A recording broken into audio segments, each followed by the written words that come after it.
Hi everyone, it's Holly and welcome to my non-spoilery book review of The Lost Hero by Rick Riordan. The Lost Hero is the first book in the Heroes of Olympus series, which is a spin-off to the Percy Jackson series. And this book opens with you following this young teenage boy named Jason, and he is on a school bus going somewhere, and he has no idea who he is, why he's where he is, anything like that. And there is a girl and a guy with him, and the guy's like, "You're my best friend," and the girl's like, "You're my boyfriend," and he's like, "I have no idea what's going on." And then craziness ensues, and the gods interfere, and things just get all kinds of Percy Jackson-y kind of thing. I don't know. I gave this book 4 stars. I did really enjoy it. I thought it was a fun read. But it wasn't like my favorite book ever. I will say the writing is definitely fun. It's fast-paced. It has humor. It's very much Rick Riordan. Just Percy Jackson is not in this book, but just because he's not there doesn't mean that the humor that's in a Rick Riordan book is missing. And unlike Percy Jackson, which is told in first person, this is told in third person, and it's alternating between 3 different POVs. You have Piper, Leo, and Jason. So I figure I'll talk a little bit about the characters. So Jason, he's kind of like this heroic, physically strong guy, you know, exactly what you would think about. I kind of picture like let's be honest, I picture Ryan Gosling from his young Hercules days. Like, did anyone else watch that show?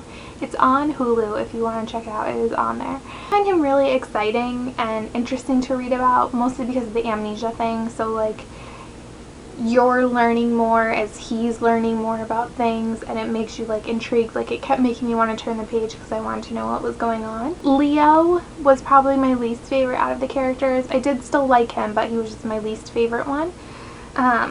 He is Hispanic, and definitely I've read more than this book in the series at this point, which you've watched my wrap-ups, you know, but this series is full of diversity, and he is just the start of that. I think part of the reason I struggled with him is he's kind of a little mopey and down on himself.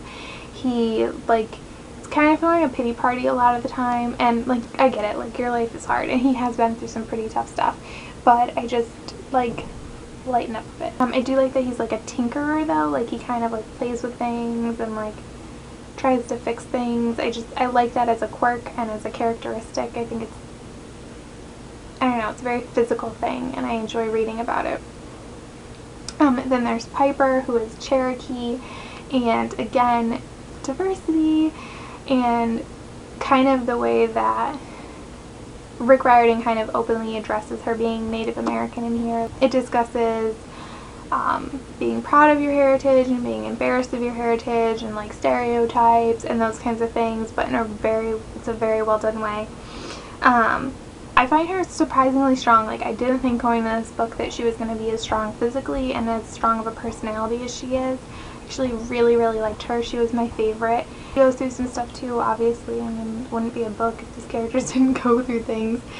But just the way she handles them in this book, I really like and respect. And for me personally, she was the easiest one to connect to. There's some interesting side characters, and Coach Hedge is my favorite. I freaking loved him, and I love every time he calls somebody a cupcake. I think it's freaking hilarious.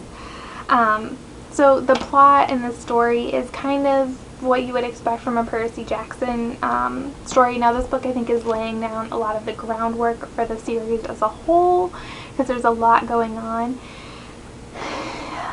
Basically, there's a new it's introduced in PJO, but like a new prophecy that's going on that these characters are getting themselves wrapped up in, and it just follows them going on a quest, and on their quest they like face minor problems, which is pretty traditional for a Percy Jackson book. Like, if you've read the Percy Jackson Olympian series, I don't think you'd be surprised by the structural layout of this story, but I still enjoy it. You kind of get to immerse yourself more in the world of the gods. And my last thing, like I normally do in my reviews, is would I recommend this? And I have to say I would. I mean, obviously I gave it 4 stars. I did really enjoy it.